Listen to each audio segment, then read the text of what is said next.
नमस्कार, स्वागत है आप सबका राजनीति के इस अखाड़े में। मेरा नाम है अजय सेतिया। मित्रों, हरियाणा की हार से राहुल गांधी के कदम डगमगा गए हैं। नतीजों से पहले कांग्रेस ने ऐलान किया था कि वह दिल्ली की सभी 70 सीटों पर चुनाव लड़ेगी। यह भी ऐलान किया था कि राहुल गांधी, प्रियंका वाड्रा और मल्लिकार्जुन खड़गे 23 अक्टूबर से दिल्ली में पदयात्रा शुरू करेंगे और सभी 70 सीटों पर पदयात्रा होगी। लेकिन हरियाणा की हार ने सब कुछ बदल दिया है। मल्लिकार्जुन खड़गे के घर पर हुई हरियाणा के चुनाव नतीजों की समीक्षा बैठक में छानबीन कमेटी बनाई गई है। उसमें जांच का एक पहलू यह भी है कि अगर आम आदमी पार्टी से गठबंधन किया होता तो नतीजे बेहतर होते क्या सरकार बन जाती? वैसे देखा जाए तो सिर्फ 2 सीटें ऐसी हैं जहां पर अगर कांग्रेस और आम आदमी पार्टी के वोट जोड़ दें तो भाजपा से थोड़े से कुछ 100 वोट ज्यादा होते हैं। लेकिन इस बात की क्या गारंटी है कि अगर आम आदमी पार्टी और कांग्रेस का गठबंधन होता तो इन दोनों सीटों पर जो वोट आम आदमी पार्टी को मिले हैं वे कांग्रेस को शिफ्ट होते? इस बात की कोई गारंटी नहीं है। वैसे आम आदमी पार्टी की सारी सीटों पर जमानत जब्त हुई है तो उसका कोई लाभ होता नहीं। लेकिन छानबीन कमेटी को जो बातें कही गई हैं कि इन 3 पहलुओं पर आप जांच करें, तो उसमें एक पहलू यह भी है। और भूपिंदर हुड्डा ने गठबंधन के खिलाफ वीटो लगा दिया था, यह भी सबको पता है। और राहुल गांधी ने इस बैठक में भूपिंदर हुड्डा को इशारों इशारों में खूब खरी खोटी सुनाई है। और उस खरी खोटी सुनाने का कारण सिर्फ ये गठबंधन नहीं हो सकता, दूसरे भी कारण है, जैसे शैलजा वाला कारण है, सुरजेवाला वाला कारण है। राहुल गांधी ने कहा कि कुछ नेताओं ने पार्टी से ज्यादा अपने हितों का ध्यान रखा। तो यह सीधा सीधा भूपिंदर सिंह हुड्डा पर कहा गया था जो उनके सामने बैठे थे। और मीटिंग में हुड्डा और प्रदेश अध्यक्ष उदय भान के अलावा तीनों पर्यवेक्षक भी मौजूद थे, अशोक गहलोत, बाजवा और अजय माकन। और इन तीनों पर भी आरोप है कि उन्होंने भेदभाव किया टिकट के बंटवारे के समय। पर शैलजा और रणदीप सुरजेवाला बैठक में नहीं थे, उनको नहीं बुलाया गया था। छानबीन कमेटी को जांच के जो 3 सूत्र बताए गए हैं उसमें पहला सूत्र तो यही है कि क्या कांग्रेस गुटबाजी के कारण हारी। और ये सब जानते हैं कि कुमारी शैलजा और सुरजेवाला की उपेक्षा की गई थी, उनके लोगों को टिकट नहीं दिए गए।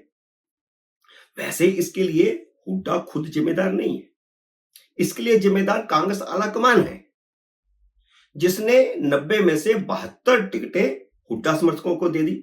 शैलजा ने 32 टिकटार्थियों की सूची दी थी कि इन्हें उम्मीदवार बनाया जाए, लेकिन उसमें से सिर्फ 8 को टिकट दिया गया। इसी तरह सुरजेवाला के साथ भी हुआ।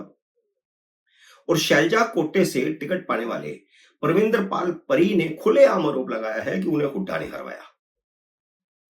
अंबाला छावनी में जहां विज जीता है उस सीट पर कांग्रेस की बागी चित्रा सरवरा को परविंदर पाल से वैसे 4 गुना ज्यादा वोट मिले हैं।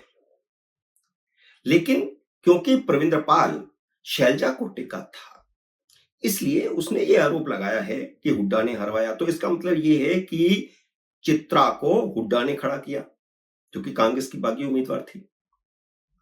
दूसरा सूत्र जांच का यह है कि क्या पार्टी गठबंधन करती तो सरकार बन सकती थी।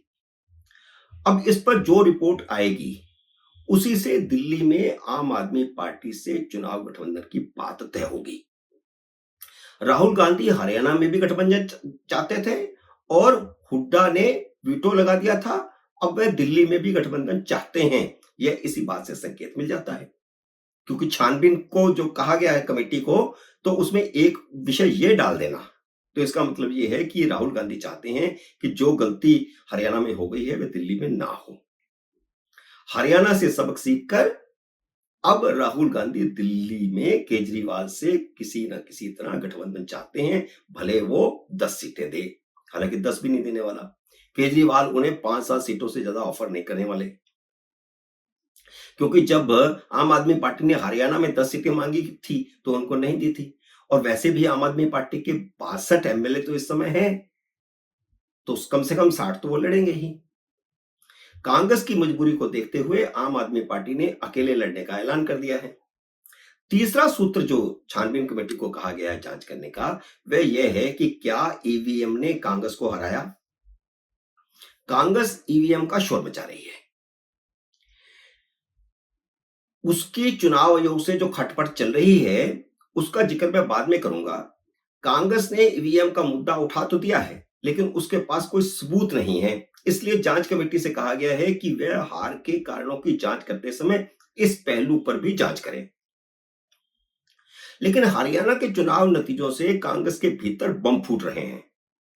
रणदीप सिंह सुरजेवाला को यह कहकर चुनाव नहीं लड़ने दिया गया था कि वह राज्यसभा के सदस्य हैं और राज्यसभा में कांग्रेस की घटती संख्या को देखते हुए उनका इस्तीफा देना ठीक नहीं होगा।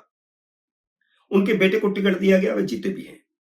लेकिन अब सुरजेवाला ने महासचिव पद से इस्तीफा देते हुए मल्लिकार्जुन खड़गे, केसी वेणुगोपाल और अजय माकन पर बम फोड़ा है।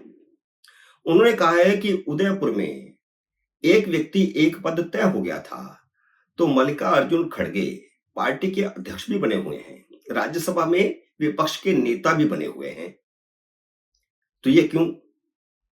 इतना ही नहीं, सुरजेवाला ने राहुल गांधी के अत्यंत करीबी केसी वेणुगोपाल और अजय माकन पर भी सवाल उठाए हैं कि दोनों 5-5 साल से राष्ट्रीय पदाधिकारी बने हुए हैं। क्यों बने हुए हैं, जबकि उदयपुर की बैठक में यह तय हो गया था कि 5 साल से ज्यादा राष्ट्रीय पदाधिकारी नहीं रहेगा। कुमारी शैलजा चुप हैं, लेकिन वह पहले ही सोनिया गांधी के सामने राहुल और खड़गे के खिलाफ बम फोड़ आई हैं, अजय माकन के खिलाफ भी। अब आते हैं ईवीएम के मुद्दे पर, जिसमें कांग्रेस ने देश के लोकतांत्रिक ढांचे पर ही सवाल उठा दिया है। 1952 से देश में चुनाव हो रहे हैं, लेकिन यह पहली बार हुआ है कि किसी राजनीतिक दल ने जनादेश मानने से इनकार कर दिया है। यह देश के संविधान और लोकतंत्र को ही चुनौती देना है। वैसे तो राहुल गांधी संविधान उठा करके घूमते रहते हैं, लेकिन जनादेश को नहीं मानना, यह तो पूरे देश के लोकतांत्रिक ढांचे को ही ध्वस्त करने जैसा है, संविधान को चुनौती देने वाला है। कांग्रेस ने कहा है कि नतीजे अप्रत्याशित हैं और उसे मंजूर नहीं। यह शब्द आज तक किसी राजनीतिक दल में भारत में नहीं बोला था, विदेशों में तो होता है। आज तक किसी पार्टी ने यह नहीं कहा था कि उसे नतीजे मंजूर नहीं है। जयराम रमेश और पवन खेड़ा ने यह बयान दिया है।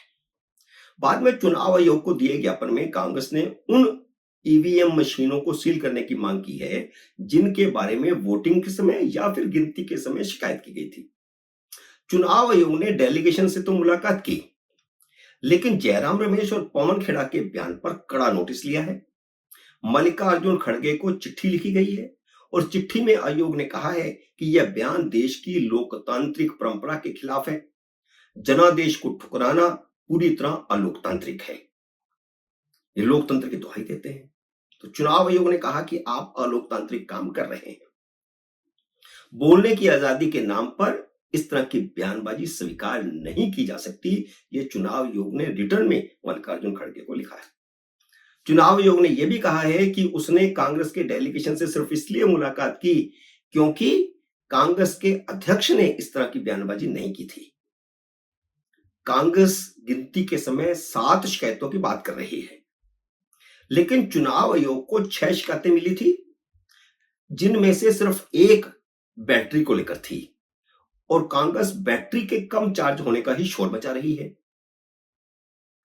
इसका मतलब यह है कि पूरा बवंडर खड़ा किया जा रहा है बिना वजह का, बिना आधार के।